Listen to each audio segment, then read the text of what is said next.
It's a universally acknowledged truth that a man in possession of a good retirement plan must be in want of a quiet life.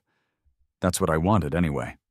It's also funny how a simple, passive-aggressive letter about tiki torches can eventually lead to 6 pillars of fire erupting from your meticulously manicured lawn in perfect, earth-shaking sync to the guitar solo of Queen's Bohemian Rhapsody. But I'm getting ahead of myself. To understand the fire, you first have to understand the torches. My name is Alex Henderson. For 32 years, I was a live concert sound engineer. My world was a screaming chaos of decibels, feedback, and tour buses that smelled vaguely of feet and regret. I lived my life in 100-city tours, my primary food groups being stale coffee, whatever was on the catering table, and the occasional vitamin C packet I'd stir into a bottle of water in a desperate attempt at health. My job was to make sure that 50,000 people in a stadium could hear every last glorious note of a power chord and every subtle, angsty breath of a lead singer. It was loud. It was exhausting. And I loved it, right up until the moment I didn't. The moment I didn't came when my wife, Clara, passed. The noise of my life just felt empty after that. The silence she left behind was louder than any Marshall stack I'd ever wrangled. So I cashed out, packed up, and bought a house in the most aggressively peaceful place I could find, Maple Creek Estates. Maple Creek was the suburban dream, weaponized. The lawns were a uniform, chemically induced shade of emerald green. The houses were tastefully painted in a thrilling spectrum of beiges, from slightly sad sand to aggressively uninteresting taupe. The quiet was so profound, so absolute, that the gentle thwump of a neighbor retrieving their morning paper was a major community event. It was perfect. It was the antidote to a life of noise. My only companion in this new venture was Ozzy, a basset hound whose primary ambitions in life were napping and strategically positioning himself to intercept falling food. My backyard was my sanctuary. It wasn't huge, but it was mine. I put in a slate patio, a top-of-the-line grill that could probably cook a whole wildebeest, and a comfortable set of chairs. And as the final, perfect touch, I installed the tiki torches. These weren't flimsy big-box store specials. These were 6 stout, dark wood totems, each one carved with intricate patterns. Clara and I had bought them on our last trip together, a celebratory, "you're finally retiring" vacation to Hawaii. We'd sat on the beach, watching the sunset, the real tiki torches of the resort flickering to life around us, and she'd squeezed my hand. "You need some of this," she'd whispered. "A little bit of peace that you can light on fire." So they were more than just bug repellent on a stick. They were my nightly ritual. Every evening, as the sun began to dip below the horizon of identical suburban roofs, I'd go out with my little can of citronella oil and fill each one. The clink of the metal cap, the glug of the oil, the satisfying scratch of the long match. It was a ceremony. And when all 6 were lit, their warm, flickering light pushing back the encroaching darkness, I'd sit back with a cold beer, Ozzy snoring at my feet, and feel a sense of calm I hadn't felt in years. They were 6 middle fingers to my old life of deadlines and feedback loops. They were my flickering beacons of tranquility. For a few blissful months, it was perfect. I grilled steaks, I listened to Led Zeppelin at a volume that wouldn't rattle my neighbor's fine china. I waved to people on their power walks. I was becoming one of them.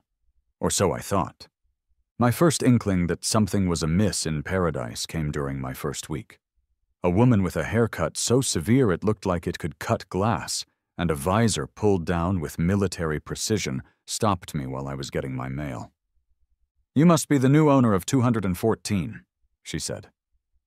It wasn't a question.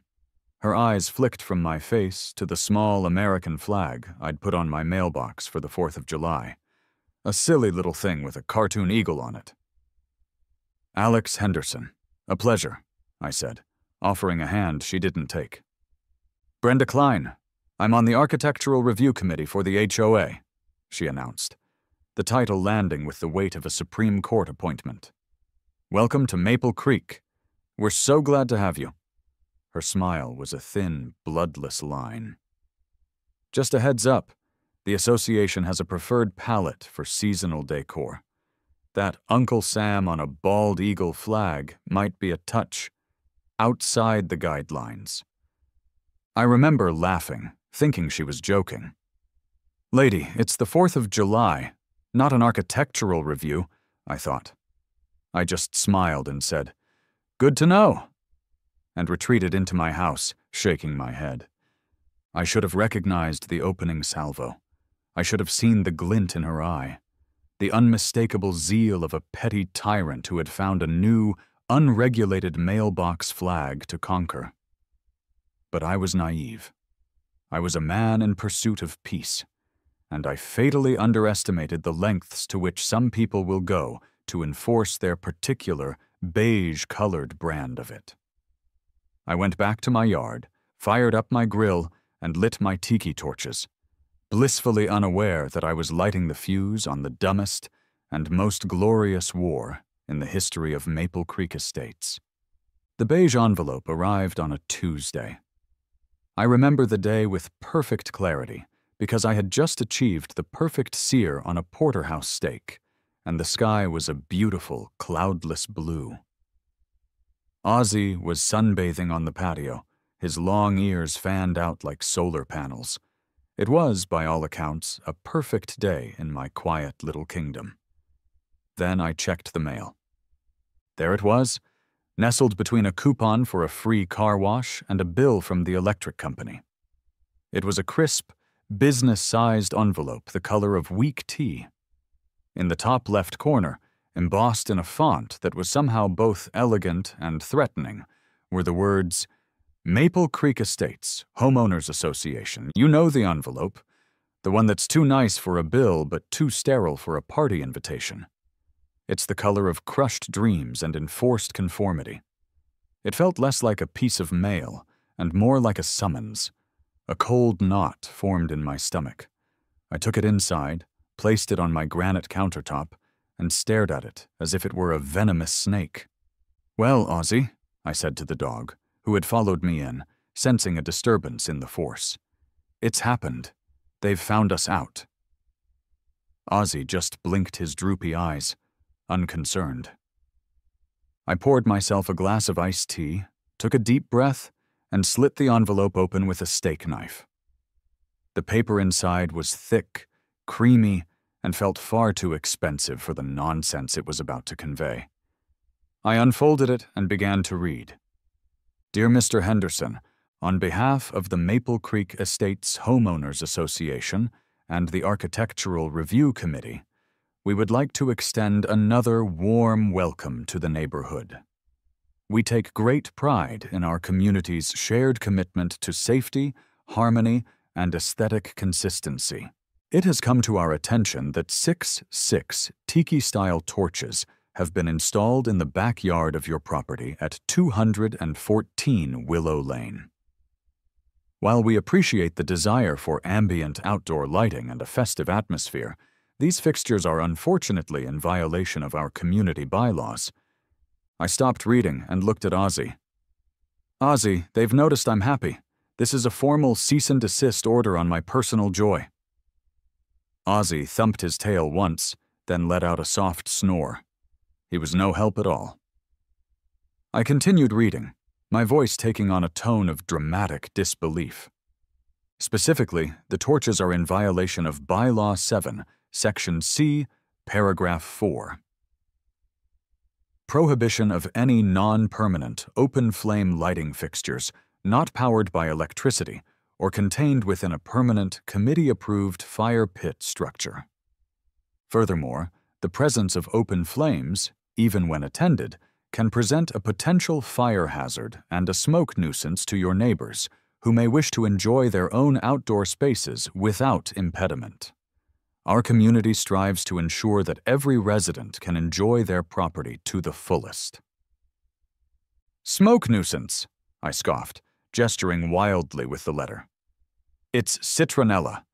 The only thing it's a nuisance to is mosquitoes. Is Brenda complaining on behalf of the local insect population now? Are they dues-paying members of the HOA? The final paragraphs were the real kicker, a masterclass in polite tyranny. In the interest of maintaining the subtle illumination standards outlined in the community's design guidelines, we require the removal of the aforementioned Tiki torches.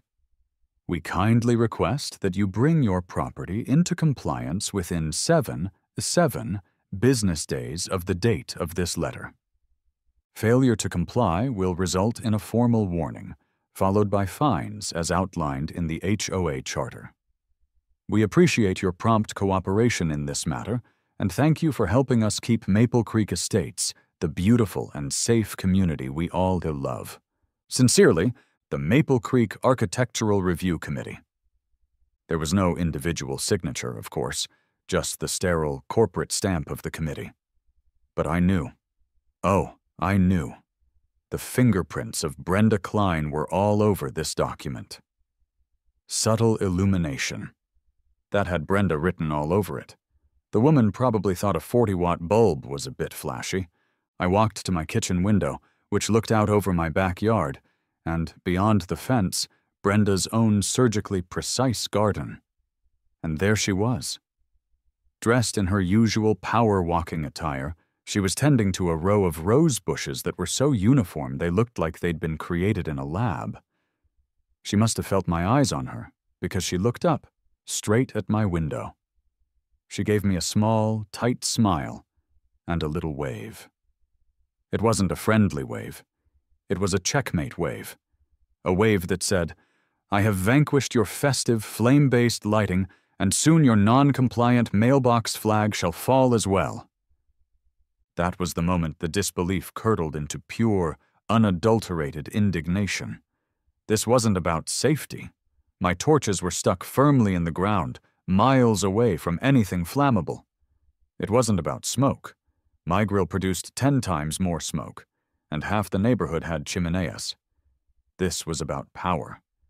It was Brenda, a woman whose entire identity was wrapped up in enforcing rules, marking her territory.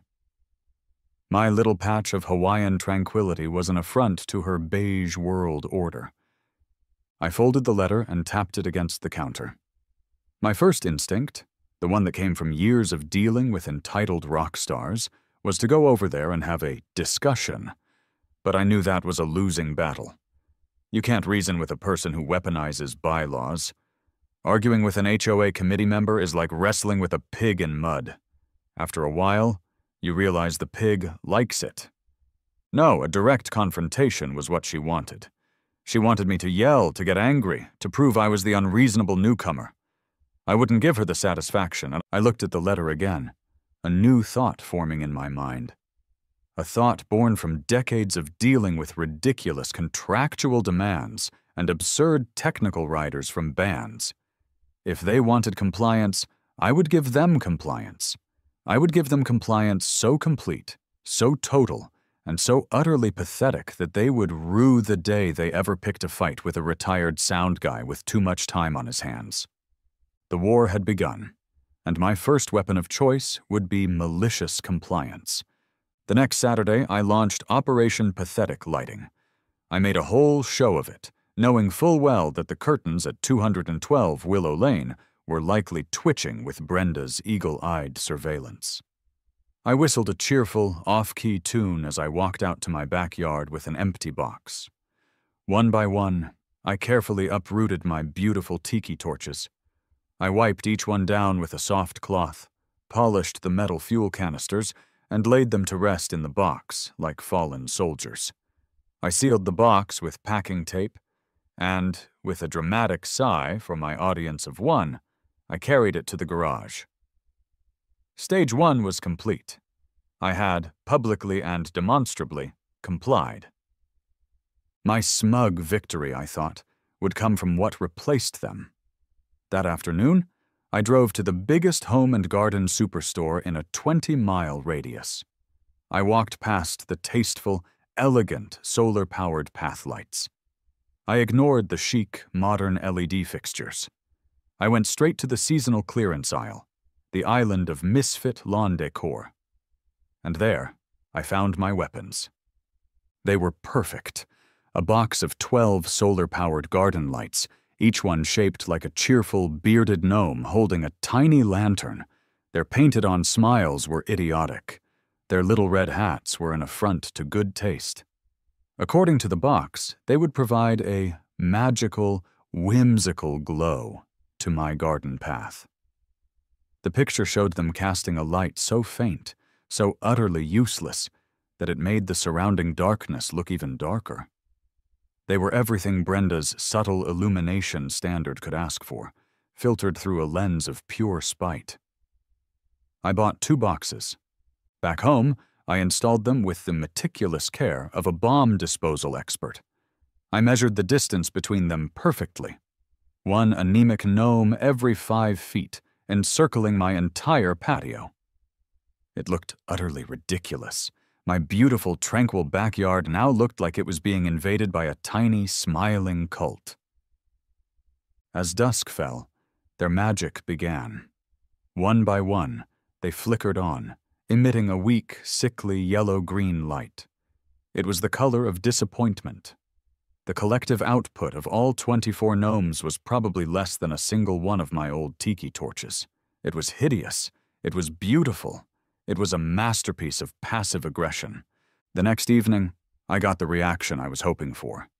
I was sitting on my patio pretending to read a book when Brenda made her customary patrol, walking her yappy little white dog that looked more like a dust mop with anxiety issues.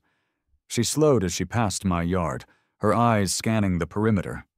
She saw the gnomes.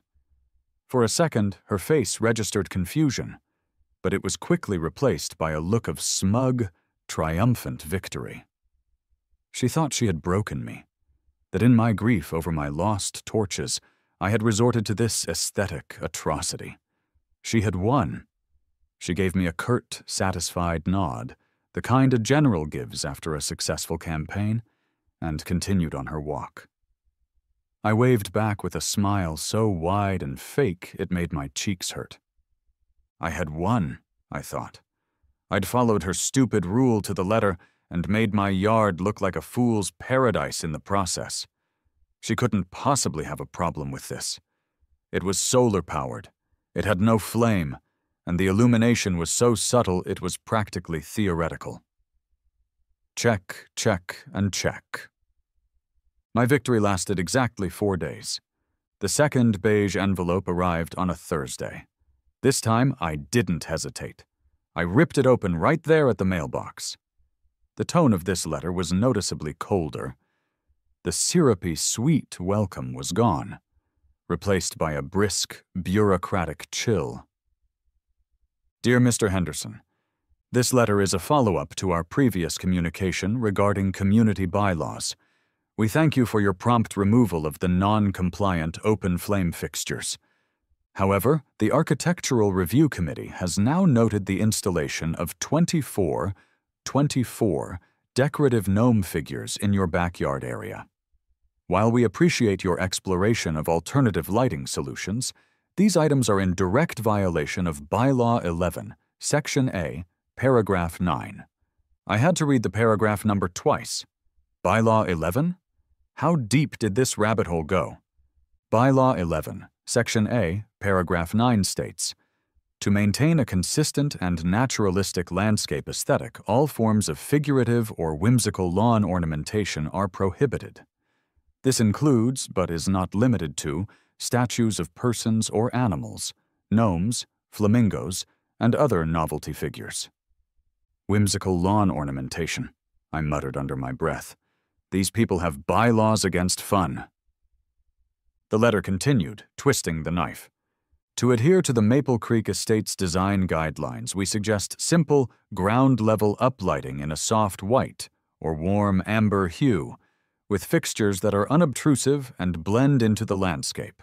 Please remove the non-compliant ornamentation within 5 business days to avoid the issuance of a formal fine. Sincerely, the Maple Creek Architectural Review Committee. And that was it. That was the moment the dam of reason broke, and a tidal wave of righteous anger washed through me. The sheer, unmitigated gall of it. She didn't care about the flames. She didn't care about the smoke. She didn't care about the light. She cared about control. She had a specific, sterile vision for what my yard, my property that I paid for, should look like, and she would wield her little binder of rules like a weapon until she got it. I stood there by my mailbox, the beige letter crinkling in my clenched fist. They wanted unobtrusive fixtures. They wanted something that blends into the landscape. They wanted warm amber light. Fine, I would give them all of that. But I was going to do it on my own terms. I walked back into my house, my mind racing. My career had been about creating spectacle, about managing immense power, power from electricity, power from sound waves, and focusing it to create a single, unforgettable experience. I had made stages shake. I had made lights dance. I had bent technology to my will to entertain thousands. Brenda and her committee had just given me a very specific set of technical parameters. Unobtrusive fixtures. Ground level. Warm amber light. No open flames. No whimsical figures. She thought she was writing rules. What she had actually written was a creative brief. And I, Alex Henderson, retired master of audiovisual chaos, had just accepted the job. My backyard wasn't going to be a place of quiet contemplation anymore. It was going to be a venue, and I was about to start planning the show. I spent the next hour pacing my living room like a caged animal. Ozzy, sensing the seismic shift in my mood, followed me from the kitchen to the window and back again, his head low, his droopy eyes filled with canine concern. I was fuming. I was ranting. I was having a full-blown, one-sided argument with an imaginary Brenda who, in my head, was defending her position with increasingly nonsensical bylaws. "It's not about the gnomes, is it, Brenda?" I muttered, spinning on my heel.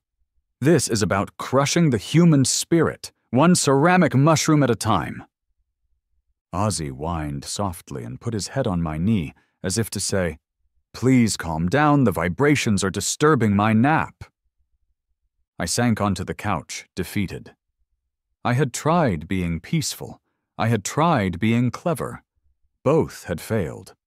I was out of ideas, trapped in a suburban nightmare of beige conformity. I grabbed the remote and started flipping through channels, searching for anything to distract my spiraling mind. News, commercials, a home renovation show where a couple with an impossible budget argued about backsplash tile. I was about to turn it off and surrender to my fate as the sad man with the regulation-compliant lawn when I landed on a music channel. It was broadcasting a classic rock festival from the late 90s. A band I'd actually worked with a few times was on stage, launching into their biggest hit. The camera panned back for a wide shot of the massive stage, the roaring crowd, the whole electrifying spectacle. And then it happened. As the song hit its crescendo, the stage exploded. Not literally, of course. It was a perfectly timed, masterfully executed pyrotechnic display. Towers of orange and yellow fire shot up from the front of the stage. Concussion cannons boomed. Bursts of flame erupted in time with the drummer's final, crashing cymbals. I stared at the screen, mesmerized. My anger began to recede, replaced by a strange, familiar hum. The hum of a technical problem in need of a creative solution. I wasn't seeing a rock show anymore. I was seeing a schematic. My mind, for so long occupied with grill temperatures and property lines, snapped back into its old groove. I saw the DMX controllers that would be running the show, the chains of commands sent from the lighting board. I saw the propane accumulators, the solenoid valves, the electronic igniters. I saw the complex dance of gas, pressure, and data required to make fire dance on command. And then the idea hit me. It didn't arrive gently like a feather. It struck me like a bolt of lightning, a full-on power cord to the soul. A slow, dangerous grin spread across my face for the first time in days. The HOA rules. I scrambled for my laptop, pulling up the PDF of the Maple Creek Estates charter that I had hate-read so many times. I used the search function. Keyword, flame. The results popped up. Bylaw 7, Section C, Paragraph 4, prohibition of any non-permanent open flame lighting fixtures. The key words slammed into my brain. Lighting fixtures. My Tiki torches were lighting fixtures. Their purpose was to illuminate. But the pyrotechnics on that stage? They weren't lighting fixtures. They were a special effect. Their purpose wasn't to illuminate. It was to create a momentary, dramatic spectacle. It was a loophole. A glorious, beautiful, flammable loophole. Keyword, structure. Bylaw 9, Section B. Any permanent structure, outbuilding, or significant landscape alteration requires prior written approval from the Architectural Review Committee. Permanent structure. What if my system wasn't a structure? What if the hardware was hidden, buried, or concealed inside something that was already part of the landscape? Something like a rock? I turned to Ozzy, my eyes wide with manic energy. "Ozzy, my boy," I said, my voice trembling with excitement. "What if the new landscape lighting wasn't just on? What if it had a crescendo? What if it had a chorus and a blistering guitar solo?" Ozzy responded by licking my hand, which I took as a sign of his unwavering support. The next few hours were a blur of frenzied research. I dove into the websites of professional pyrotechnics suppliers. I looked up DMX controllers, propane flame projectors, and weatherproof enclosures. I cross-referenced everything with the city's fire code. My backyard was just over the minimum required distance from my own house and my neighbors for the installation of such effects, provided they were professionally installed and had the requisite safety features. I would need permits, of course, but getting permits was just a matter of paperwork and paying a fee. It was a process. It was manageable. I pulled out a notepad and began to sketch. A large, concealable propane tank behind the garage. Underground, professionally installed gas lines branching out to 6 points around the patio, the same 6 points where my Tiki torches once stood. At each point, a professional-grade flame projector capable of shooting a plume of fire anywhere from 3 to 10 feet in the air. Each unit would be housed inside a hollow, hyper-realistic fake boulder. Unobtrusive? Check. Blends into the landscape? Check. The whole system would be wired to a DMX controller in my garage, which would, in turn, be connected to my old audio workstation on my computer. I could literally design and choreograph a fire show. I could drop an MP3 of Stairway to Heaven into the software and sync bursts of fire to every single note of Jimmy Page's solo if I wanted to. The rules were clear. No open flame lighting fixtures. These were temporary special effects. No whimsical ornamentation. These were realistic landscape rocks. They wanted warm amber light? I would give them the warmest, most amber light they had ever seen, delivered at a velocity of 300 feet per second. This was no longer about revenge. This was about art. This was about taking a set of restrictive, soul-crushing rules and creating something beautiful, magnificent, and utterly insane. Brenda thought she was fighting a war of attrition over lawn decor. She had no idea I was about to escalate it to a full-blown audio-visual assault. She wanted subtle. I was going to give her a rock opera. My grand vision was beautiful on paper, but I'm a sound guy, not a construction crew. I knew my limits. Messing up a sound mix might make a band angry. Messing up a propane line might get me featured posthumously on the evening news. To pull this off, I needed professionals. I needed a team of skilled mercenaries who understood the fine art of doing weird, specific things for money. I needed my own A-team. My first call was for the most critical component, the gas. I found a company called Gus's Gas and Plumbing in the local business directory. The ad had a picture of a guy with a magnificent white mustache and a slogan that read, "If it's a pipe, we can plumb it." He sounded perfect. Gus showed up the next day in a beat-up Ford F-150 that looked like it had personally survived several wars. He was a man in his late 60s, with hands like gnarled oak roots and a skeptical squint that suggested he'd seen every dumb idea a homeowner could possibly dream up. He walked onto my pristine lawn, took a slow look around, and sighed a deep, weary sigh. "All right, what's the emergency?" he grunted, his voice a low rumble. "Leaky sprinkler? Need a gas line for one of them fancy outdoor kitchens?" "Something like that," I said, leading him to the patio. I unrolled the schematics I'd drawn up on my dining table. "So, I need to run a low-pressure propane line from a 100-gallon tank I plan to put here, behind the shed. It needs to branch off to 6 points, here, here, and here." I pointed to the locations around the patio. Gus stared at the drawing, then at me, then back at the drawing. His squint intensified. "6 points? For what? You got 6 grills?" I took a breath. This was the moment of truth. "Not exactly. They're for landscape lighting." Gus fell silent.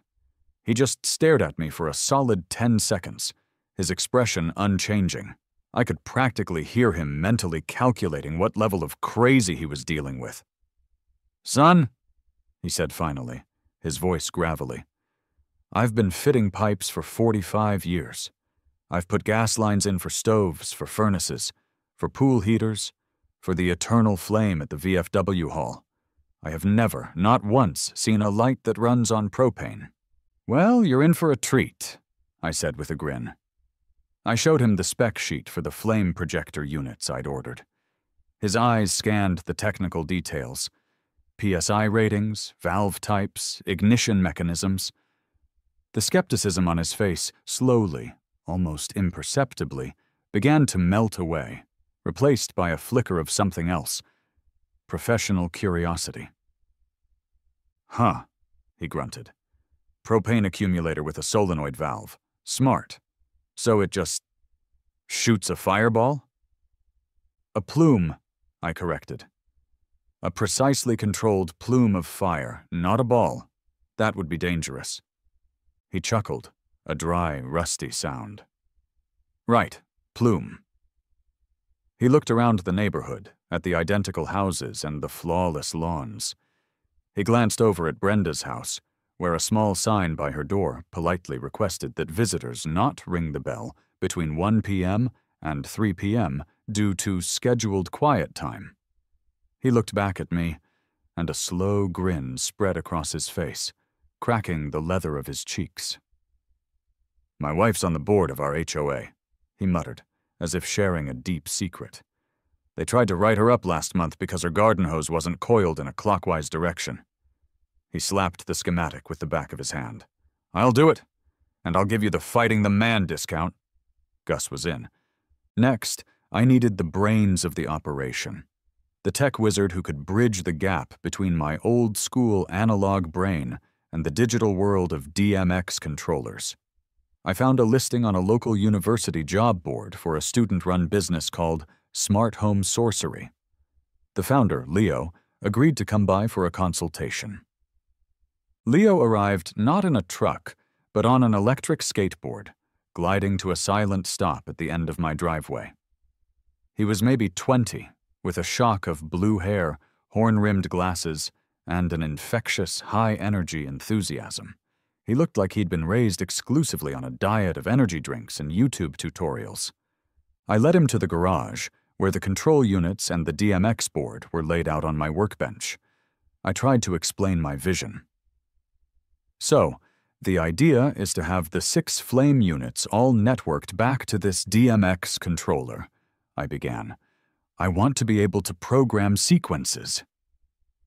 Leo's eyes went wide. He wasn't just listening, he was vibrating with excitement. He cut me off mid-sentence. Wait. Let me get this straight.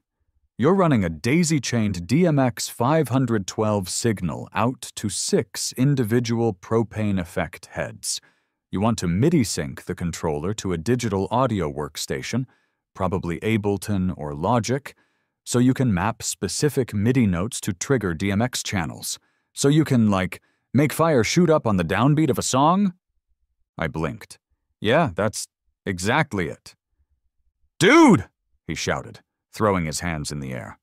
"That is the most metal thing I have ever heard in my entire life." He started pacing around the garage, gesticulating wildly. We could map the velocity of the MIDI note to the flame height. A soft piano note could be a little flicker, and a huge power chord could be a 10-foot jet. We could program fades and chases and... He stopped, his eyes gleaming behind his glasses. "My rate just went down 20%. I need to be a part of this. This is going on my portfolio." Leo was definitely in. Finally, I needed to solve the problem of concealment. The flame units had to be hidden inside fake rocks. This was a job for an artist, a fabricator. A quick search for custom props and theatrical design led me to a warehouse on the industrial side of town and a woman named Maria. Maria's workshop was a wonderland of organized chaos. A half-finished pirate ship sat in one corner, while a giant foam head of a forgotten president stared blankly from a shelf. Maria herself was a no-nonsense woman in her 40s, with paint-splattered overalls and a welding mask pushed up on her forehead. She had a handshake that could crush walnuts. I showed her my sketches and the dimensions of the flame projector units. She listened intently, her expression unreadable, occasionally nodding and making notes on a stained notepad. When I finished my spiel, she didn't laugh or look at me like I was crazy. She just tapped her pencil on her pad. "Okay," she said, her voice calm and practical. "So you need 6 hollow fiberglass boulders. I'd recommend a UL 94 flame retardant resin, obviously. They'll need to be vented to allow for air intake and heat dissipation. Steel mounting brackets for the internal hardware, we can weld those right to the interior frame. What's the aesthetic you're going for? Sierra Nevada granite? Appalachian sandstone?" I was floored by her professionalism. "I was just thinking rock-colored." She gave me a pitying look. "Amateur," she sighed. "We'll go with a nice mossy granite. It'll complement your petunias. It'll cost you, though. Artistry ain't cheap." She looked me dead in the eye. "Just make sure your permits are in order. My work is art, and I don't do art that gets confiscated as evidence." I assured her I was getting everything permitted and approved by the city fire marshal. She nodded, satisfied. "Good. When do you want to start?" Standing in her chaotic workshop, I felt a surge of confidence. I had my plumber, my programmer, and my prop master. I had assembled my team. This ridiculous, beautiful, insane plan was actually going to happen. The following Monday, Maple Creek Estates was treated to a sight it hadn't seen in years: a work crew. Gus's truck rumbled down Willow Lane at 8 a.m. sharp, followed by a smaller truck towing a mini-trencher. The quiet of the morning was shattered by the unfamiliar sounds of clanking metal and gruff male laughter. Curtains twitched up and down the street. I was sure Brenda was documenting every move from her command post behind her pristine bay window. I stood on my porch, sipping coffee like a benevolent general overseeing his troops. Gus gave me a nod, and his crew got to work. The trencher, a noisy little beast of a machine, bit into my perfect lawn, carving narrow, precise channels where the gas lines would be laid. Each shovelful of dirt felt like a small victory against the forces of oppressive tidiness. Of course, it didn't take long for the neighbors to emerge. My next-door neighbor, A timid man named Dave, who I'd only ever exchanged pleasantries with about the weather, shuffled over to the fence. "Hey, Alex," he said, nervously adjusting his glasses. "Putting in a sprinkler system, smart?" "Something like that," I replied, with a conspiratorial wink. "Just a little hydration project for the really thirsty plants." He nodded, satisfied with this vague explanation, and retreated back into his house. Brenda, naturally, took a more direct approach. She strode over later that morning, her little white dog yapping at her heels. She stopped at the edge of my property line, a human embodiment of a cease and desist letter. "Mr. Henderson," she said, her voice tight with suspicion, "quite the project you have going on here. The HOA charter requires that any significant landscaping or underground work be pre-approved by the committee." I had been waiting for this. I smiled my most charming, disarming smile. "Brenda, so glad you stopped by. And don't you worry for a second. This is just some simple repair work on the main irrigation lines. Standard stuff. The city requires a permit for it, of course, which I have right here." I pulled the neatly folded permit for the gas line installation for outdoor appliances from my back pocket and held it up. The words, "Fire Marshal Approved," were clearly visible at the bottom. Her eyes narrowed, scanning the document from a distance. She couldn't argue with an official city permit. It was a level of authority that superseded even her precious bylaws. She was momentarily thwarted, but the suspicion in her eyes only deepened. "I see," she said, her lips a thin line. "Well, do try to keep the noise to a minimum." She turned on her heel and marched away, defeated for now. The next week was a whirlwind of progress. Gus's team laid the pipes, installed the pressure regulators, and connected everything to the large, discreetly placed propane tank behind my shed.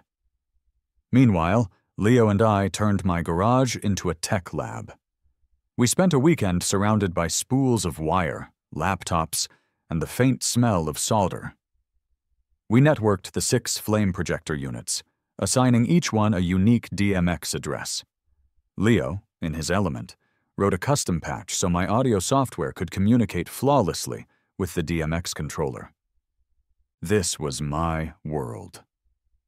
I felt the old thrill of show prep, the familiar satisfaction of taking a complex system and making it work perfectly.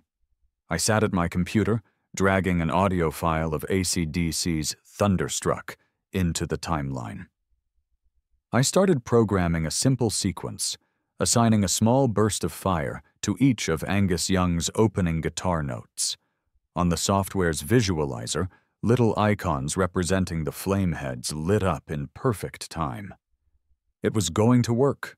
It was going to be magnificent.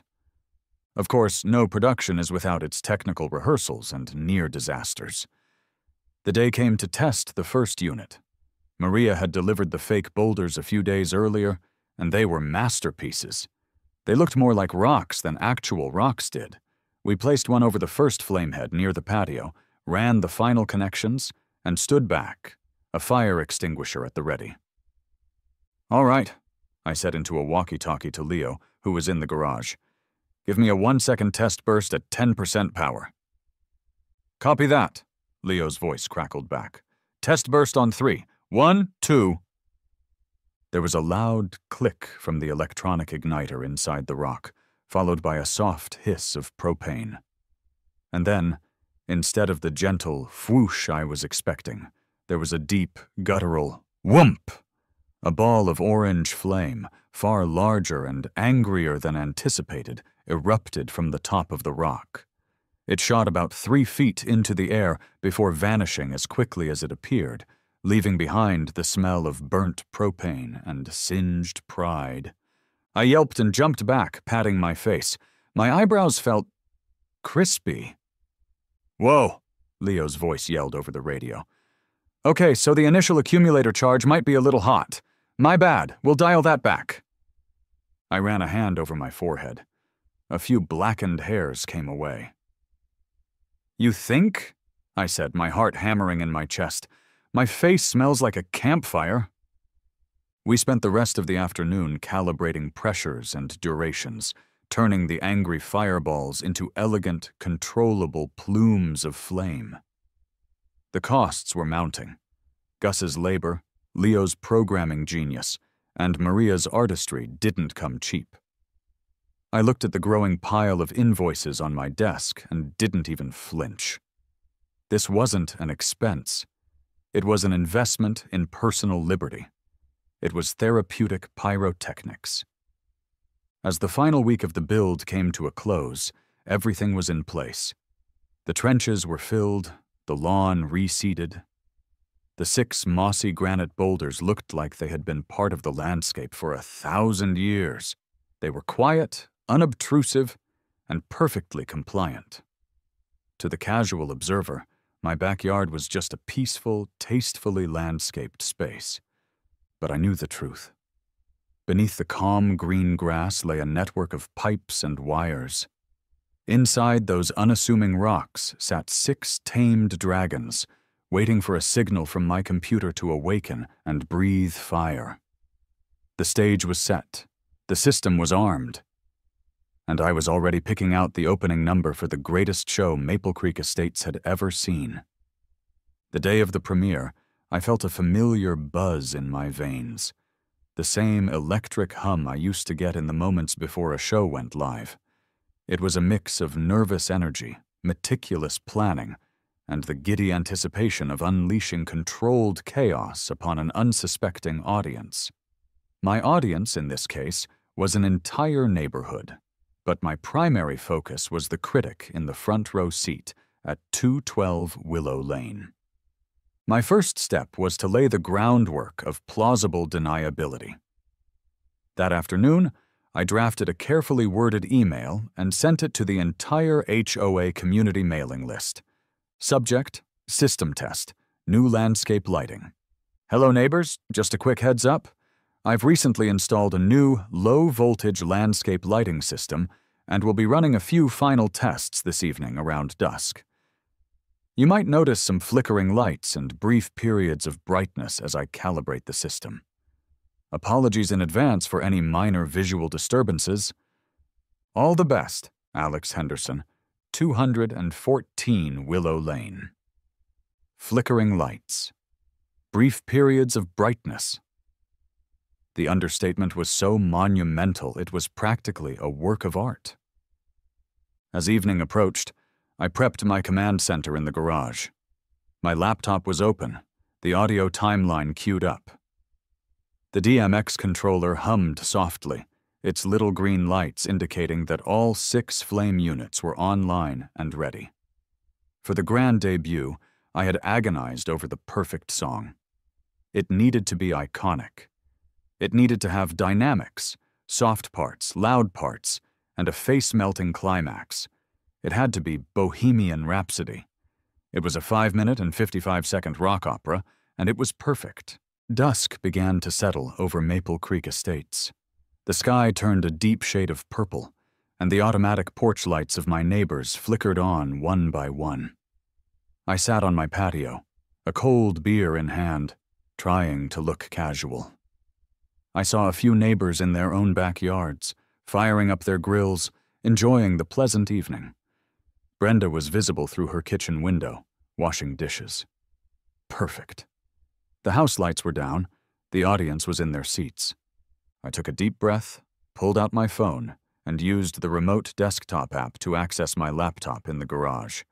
My finger hovered over the play button. Here we go. I pressed it. For the first 30 seconds, nothing happened. The slow, melancholic piano intro of the song drifted faintly from the small, hidden outdoor speakers I'd positioned around the patio. Is this the real life? Is this just fantasy? Then, on the first, gentle chord change, the 2 rocks closest to the house came to life. Not with a roar, but with a whisper. A pair of tiny, soft blue pilot lights flickered into existence, barely visible in the twilight. They pulsed gently with the piano notes, a subtle, almost beautiful effect.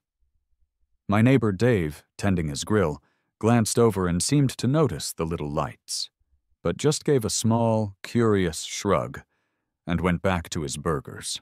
The song continued through the gentle ballad section.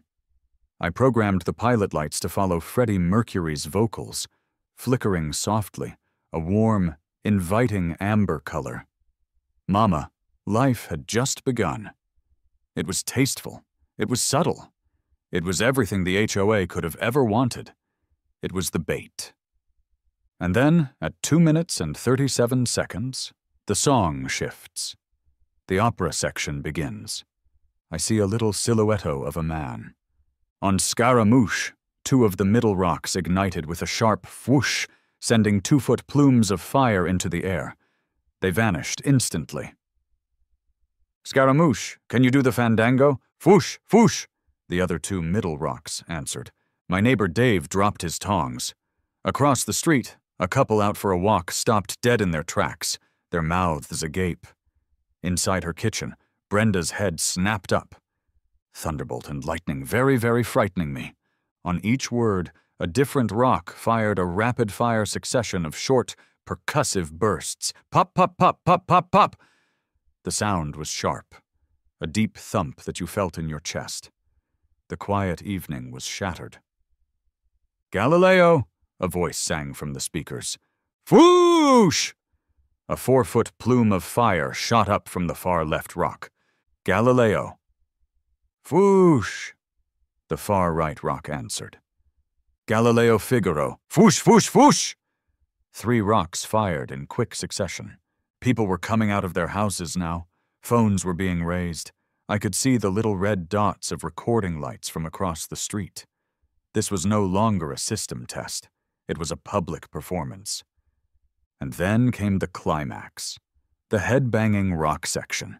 As the iconic guitar riff kicked in, all 6 units roared to life in unison, sending 6 perfectly synchronized columns of fire 5 feet into the sky, bathing my entire backyard in a brilliant, flickering orange glow.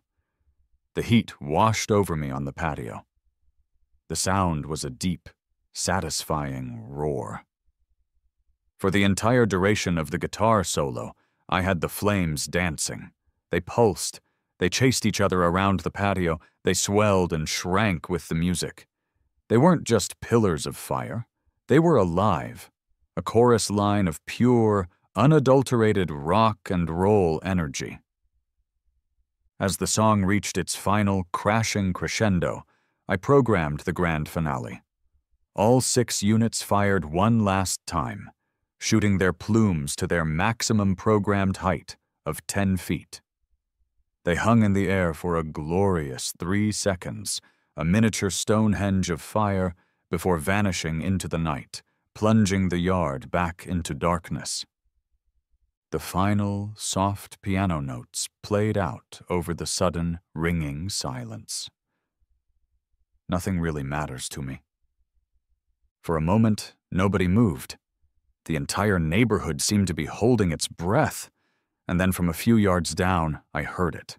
A smattering of applause, then a whoa from across the street. My neighbor Dave, his burgers likely forgotten and charred on the grill, was just staring, a massive, incredulous grin on his face. I took a sip of my beer, my heart pounding with adrenaline. I glanced towards Brenda's house. The light was on in her living room. I could see her silhouette, a phone pressed to her ear, her posture rigid with an incandescent rage that I could feel even from 50 yards away. The show was over, but the fallout was just beginning. The applause from the more adventurous corners of the neighborhood had barely died down before a new, more familiar sound cut through the night. The distant wail of a siren. It grew steadily louder, a 2-toned announcement that someone's tranquility had been officially disturbed. I knew exactly whose. I had been counting on it. I took another calm sip of my beer and waited. Ozzy, who had slept through the entire fiery performance, lifted his head at the sound of the siren, let out a single, mournful "Aru," and then promptly went back to sleep. A few minutes later, A police cruiser pulled up to the curb in front of my house, its red and blue lights painting the beige houses in frantic, strobing colors. 2 officers got out. One was older, with a thick mustache, and the weary, seen-it-all expression of a man who was just a few years from retirement. The other was much younger, trim and professional, but I could see the corner of his mouth twitching, fighting back a smile. I walked down my driveway to meet them, projecting an aura of calm, responsible homeownership. "Evening, officers," I said politely. "Is there a problem?" The older cop, whose name tag read Miller, sighed heavily. It was a sigh that carried the weight of 1,000 domestic disputes and noise complaints. "Sir, we received a call about—" Well, the report was a little frantic. Something about explosions, a fire, a rock concert in your backyard? He looked past me at my perfectly normal, now quiet, backyard. "Everything seem okay here?" "Everything's fantastic, officer," I said cheerfully. "I was just running a final calibration test on my new landscape lighting system. I sent an email out to the HOA list to let everyone know." The younger officer, Davis, failed to suppress his smirk this time. "Landscape lighting, huh? Sir, the caller, a Miss Brenda Klein, claimed your house was erupting in flames like a volcano." This was my moment. "Ah, yes, Brenda. She has a flair for the dramatic," I said, allowing myself a small, knowing smile. "It's not a volcano, officers. It's a gas-powered special effects system, the same kind they use at concerts and sporting events. Would you like to see the permits?" I didn't wait for an answer. I jogged back to the garage and returned with a thick, 3-ring binder with a neatly printed label on the spine. "Patio Effects System. Permits and Documentation." I opened it on the hood of their cruiser. Inside were plastic-sleeved pages containing the city permit for the gas line installation, the certificate of inspection from the fire marshal, the spec sheets and safety certifications for the flame projector units, and a copy of the liability insurance I'd taken out just in case. It was a symphony of bureaucratic preparedness. Officer Miller stared at the binder, his weary expression slowly morphing into one of grudging respect. He flipped through a few pages. "Professionally installed, fire marshal sign-off, safety shut-off valves." He looked up at me, a new light in his eyes. "You really covered your bases, didn't you, Mr. Henderson?" "I'm a professional, officer," I said. "I believe in doing things by the book." Davis was now openly grinning. "So can you make it do it again?"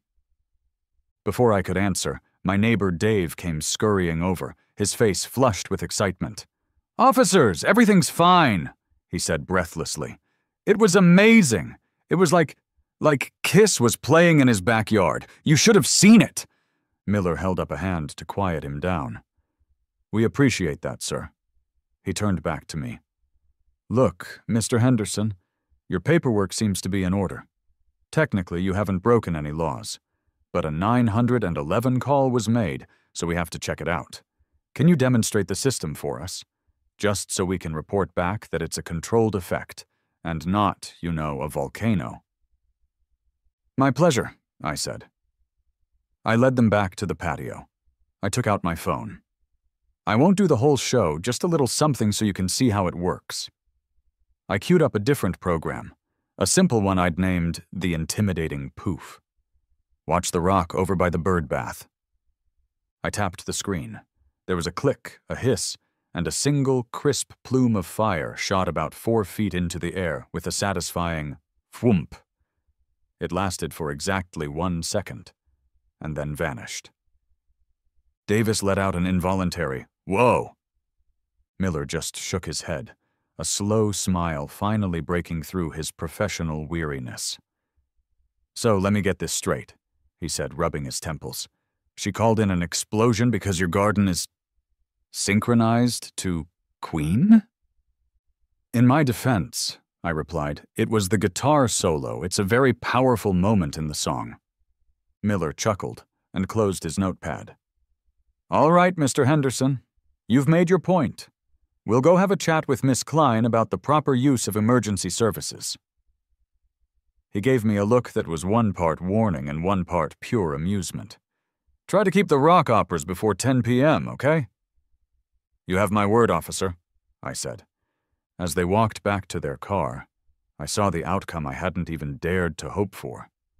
A small crowd of neighbors had gathered at the end of my driveway. They weren't angry, they were buzzing. "That was the coolest thing I have ever seen," one woman said. "Are you going to do it again?" a teenager asked, his phone still out. Dave clapped me on the shoulder. "Alex, you are a legend." From across the street, I could see the officers talking to Brenda on her doorstep. Her arms were waving frantically. Even from this distance, I could feel the waves of her fury.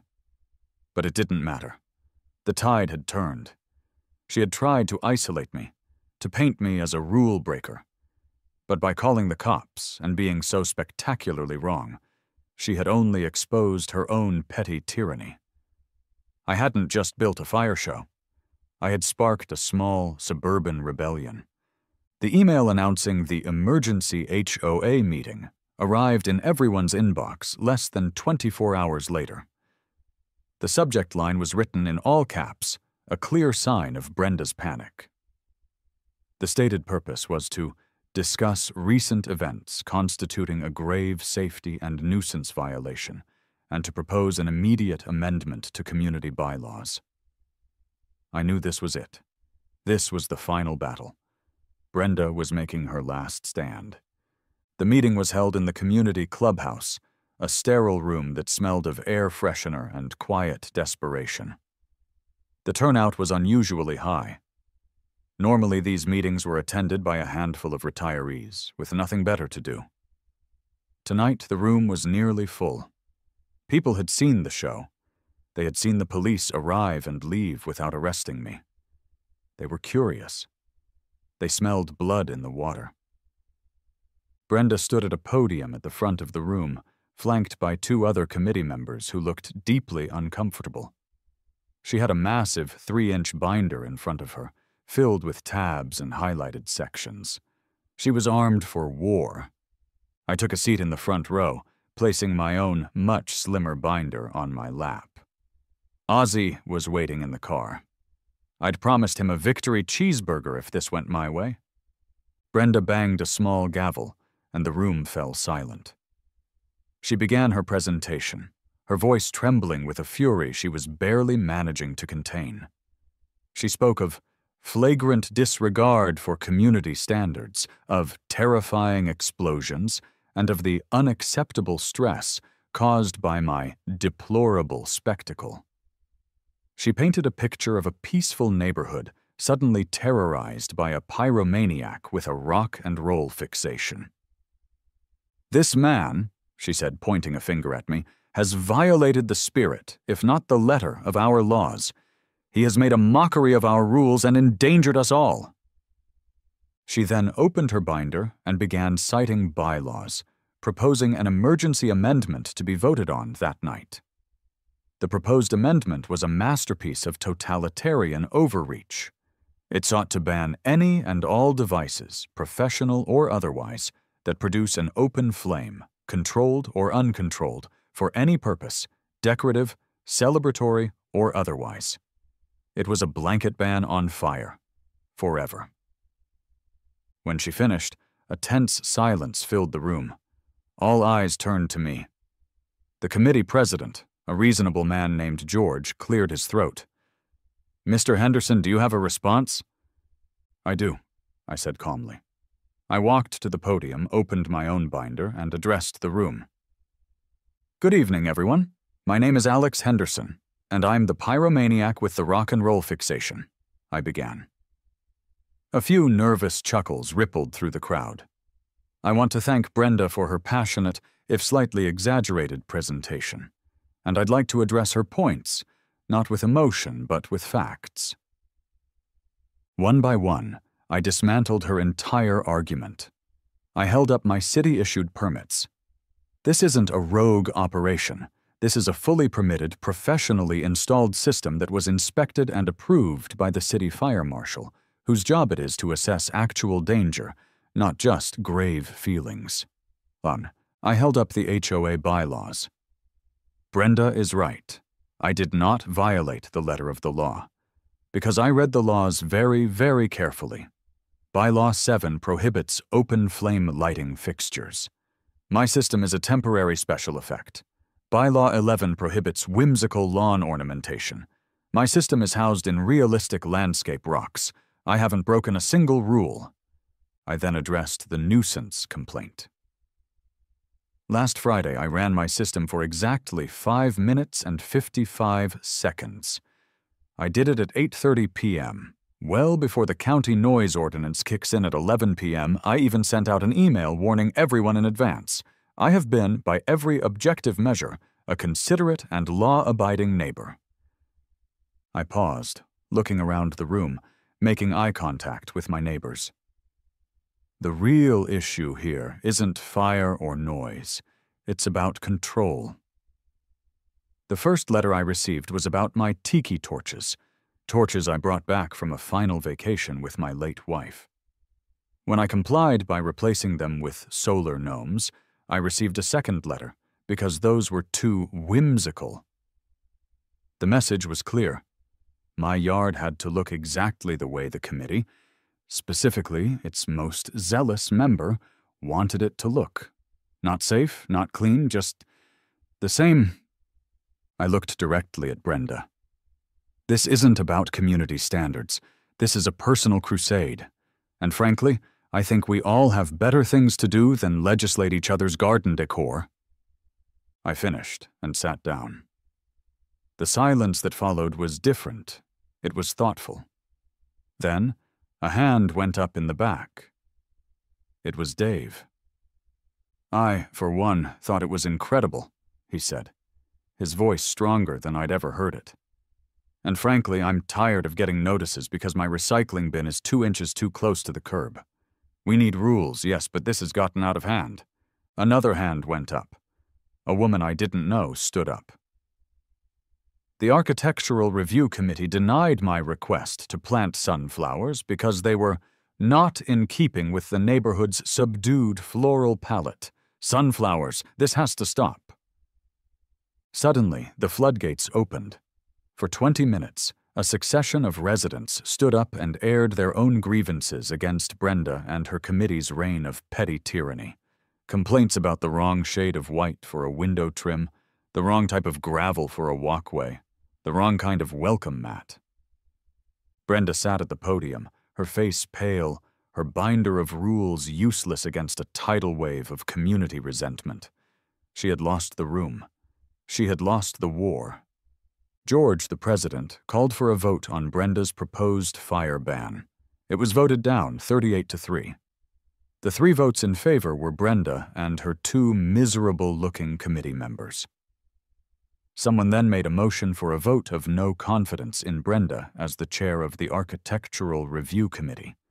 It passed 35-6. It was over. She was defanged, her power stripped away in a public forum. She gathered her binder and stormed out of the clubhouse without a word. The aftermath was better than I could have imagined. My little fire show had broken Brenda's spell over the neighborhood. The new Architectural Review Committee is made up of people who believe in planting sunflowers. My backyard became a local legend. Flame Show Fridays became a thing. Every other Friday, I'd run a new show, always just one song. Always before 9 p.m., neighbors bring lawn chairs and coolers and watch from their driveways. It's become a community event. I take requests. Last week, it was Johnny Cash's Ring of Fire. It was a big hit. The Tiki torches are back, by the way. They stand proudly in their original spots, right next to the mossy granite boulders. They are a symbol. A reminder that sometimes, to achieve a little peace and quiet, you have to make a whole lot of noise and a little bit of fire. As I sit here on my patio, Ozzy finally enjoying his long-overdue cheeseburger, I'm queuing up this Friday's selection, Metallica's Fuel. It feels appropriate. The sun is setting, casting a warm glow over Maple Creek Estates. I take out my little can of oil and begin my nightly ritual, filling the torches.